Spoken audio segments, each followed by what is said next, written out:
Thank you, everybody, for joining us back here at Nubeva's channel. We're sitting here once again with the Chief Executive Officer, Randy himself. And Randy, it's been a little bit since I've got to talk with you, That's but it been looks like there's been a lot going on your side of things. So first off, how are you holding up?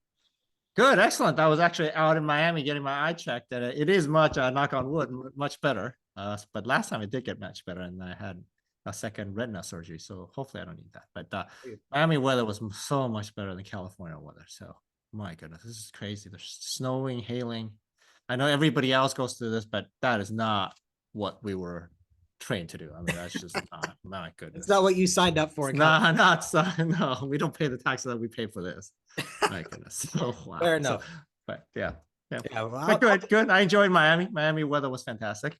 Saw the sunrise in 75-degree weather, so that's always good. So got a little run out. So yeah, wonderful. Glad you could enjoy it, and fingers crossed that everything does continue going well for your eye there. And yeah. so kind of turning to Nubeva, I heard you guys were expanding into potentially some business in the East. Tell us what's going on there. Yes. So we actually signed up a partnership that we have announced. We're announcing in Asia, and so it's actually quite amazing that we can actually do this now. Obviously, we don't have, from a fundraising standpoint, our market is for North America, and so anytime we take on anything outside of what we normally would consider our comfort zone, we have to do so with the understanding that we can't, we have a product that works there. Obviously, the product kind of works everywhere, but having the support infrastructure, the marketing, everything else, and so finding a partner that can help with that is very, very important.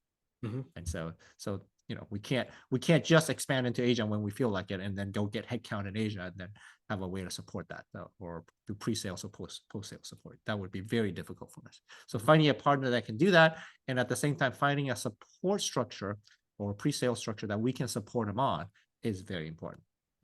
Yeah, it does. It is interesting though. The one thing you had said there about like how, yeah, well, essentially they could work anywhere.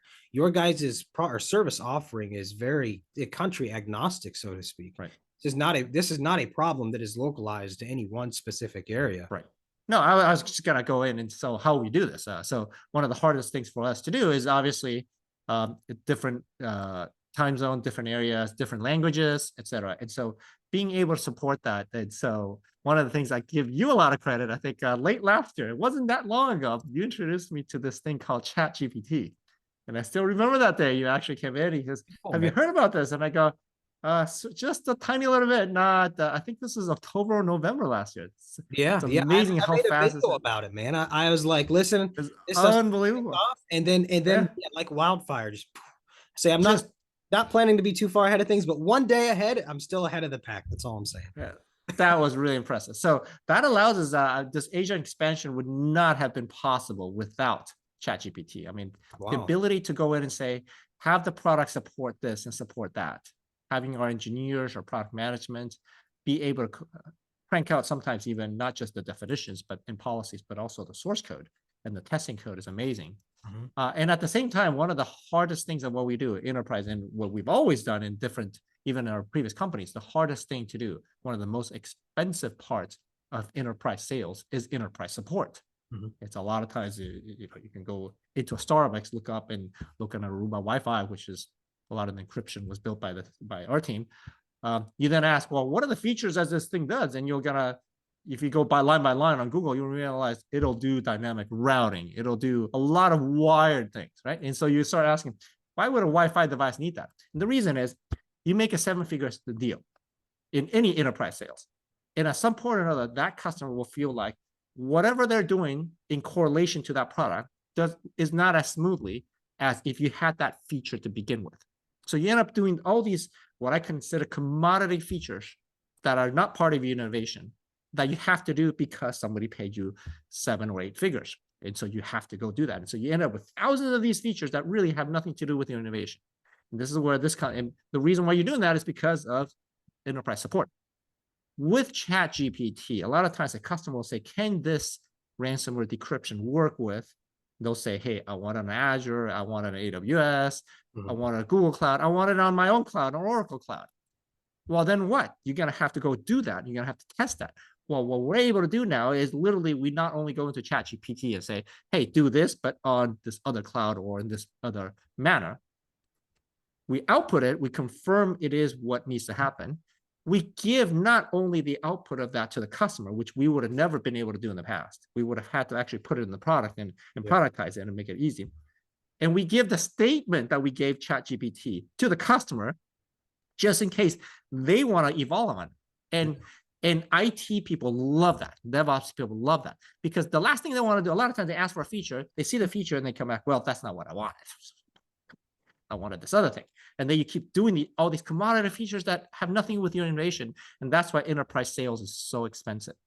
And this is where ChatGPT comes in. Not only do we not have to do them in the product, we allow the customer to go evolve on what they want to do independent of us. So now a feature that potentially would have been in our product is completely outside of it. We're not supporting it, and we're empowering the customer to be able to do this themselves. And they love that. It is such a game changer.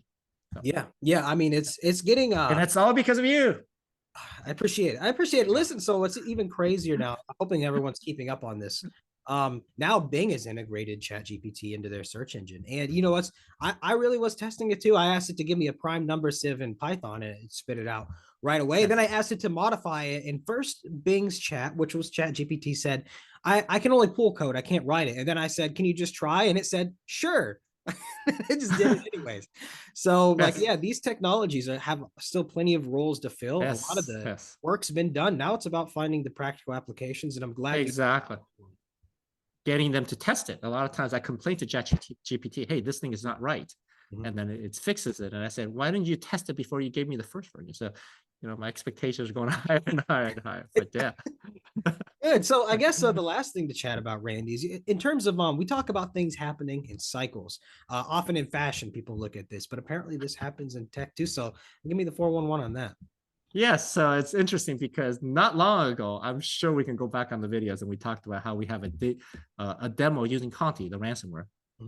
And we had a demo where we grabbed the keys from our sensors. Then we have a system literally on our website, I believe there's a video recording, which is a system that gets ransomed and everything is encrypted. And then we grab the keys from our sensors and then we decrypt just as fast as it got encrypted, right? So, and then after a while, the Conti gang or threat actors supposedly were caught or disbanded, etc. Don't know what happened. And so at one point, it was very interesting because we still had that demo on the website, and some of our guys thought, hey, or some of our partners thought, hey, is this a dated demo? Should we do a new one? And we always worried about poking the bear, right? Kind of, we hate doing that, right? So we just thought, it's probably a good thing that it's kind of an older demo. People can see that what we can do. If you want to see something new, we can show it to you, obviously, but we don't need to go around bragging about what we are able to do. Yeah. But guess what? A lot of the top ransomwares, and there's more than ever, and they're dominated by some of the largest families now. A number of them going back to Conti. It's hard to know why that is. They're using Conti encryption for it. And so obviously for us, what was not, it's like your 70s bell bottoms now in fashion again. You can wear them again, just dust it up and go out in them. And it's fantastic because it also validates one of our strategies in that we always said, hey, encryption is very hard. You just don't go out and reinvent a new encryption. And one of the key things that a lot of the ransomwares are now doing, and a lot of threat actors, is they're taking the Conti encryption core, that very specific core, and putting it back into theirs. Gotcha. And so this is just fantastic. This is, clearly they had an option to do something else. They would be doing something else. And so through a number of different choices or whatever they're going through, they've decided, hey, this works the best for them. And there's a reason for that, right? Encryption just doesn't, you don't come up with a new encryption whenever you feel like it. So what works for them, obviously, in their industry, is something that they feel like, hey, they can go back to them. And so this is, if you start seeing a new encryption every single week and every single week and every single week, and it's, so far it's still just AES and Cha-Cha over and over. It always is, right? Yeah. So, well, if you saw a new one every single time, then you start questioning, hey, is the strategy working or not? But after a year now, since we actually productized, I think it's March now, right? March. So since we productized this, it's been for a full year. It's the same set of encryption come over and over again. So that's fantastic. Yeah, it makes sense. So let me go on a limb here and try to connect two things. Do you think ChatGPT will be used to kind of use as bad actors as well here soon to maybe push the boundaries of what they're doing a little bit? We certainly assume so. We are using it right now. one of the first things when we analyze a ransomware and its encryption is we try to understand, hey, how are we going to get the keys? Are we getting the keys? Right, so, and then once we get the keys, how are we going to go decrypt it using those keys? The other thing that we like to do is we like to go and validate and use its encryption methods, how it actually saves the data itself, and reproduce what the ransomware did, obviously without being a ransomware. But the encryption portion, we would like to reproduce it just to make sure, because sometimes the data is corrupted. Sometimes they're double encrypted. And so a good way to know whether our stuff works is if we can decrypt. But frankly, that's not really the most thorough way. The most thorough way is to make sure it decrypts, and we can write something that encrypts exactly how it did. Yeah, makes sense. Guess how we do that? Coming back to your question, we go into ChatGPT and tell it, hey, write this thing for me in Golang or Rust or Python, whatever, right? Whatever. And so we like to have it written in different ways so that a lot of times we can go validate it. Sometimes if you're writing software, we like to use Rust or Golang or C. If you're testing software, we tend to that to be in Python. It's a lot easier to test using Python and more readable. And partners can read Python far better. Like people who don't even program a lot of times can sort of pick up programming with Python. It's a language that's much easier to use. And so our ability to go out there and say, write this in Python, or write this, frankly, in PowerShell, a scripting tool in Windows, which a lot of times our engineers tend to be Linux engineers. They can write in a shell script in Python, etc. But PowerShell becomes it's a task. In the past, it would have been a task. Now we go in and say, well, write this thing in PowerShell in ChatGPT. It writes it out, and we tell it, hey, this is not well commented. Write better code, damn it. And it actually will comment it and explain it line by line. It's fantastic. It's just the best thing ever. Line by line. In fact, you can take a script, put it in there, tell it, I don't know what this does. Could you please just explain it to me? It'll line by line explain that. So even internal training has been fantastic. So good, yeah, and I imagine a lot of use cases. Everyone's going to find this, both good actors, bad actors. Yep. World's changed, honestly, at this point, in my opinion. Right. It's a big one. But Randy, absolutely, I'm very glad to chat with you again. Thank you for coming on and sharing the updates. Thank you, everybody, for watching. As always, have any questions, don't be afraid to reach out. Stay tuned for more coming soon. And Randy, have a wonderful day. Thank you.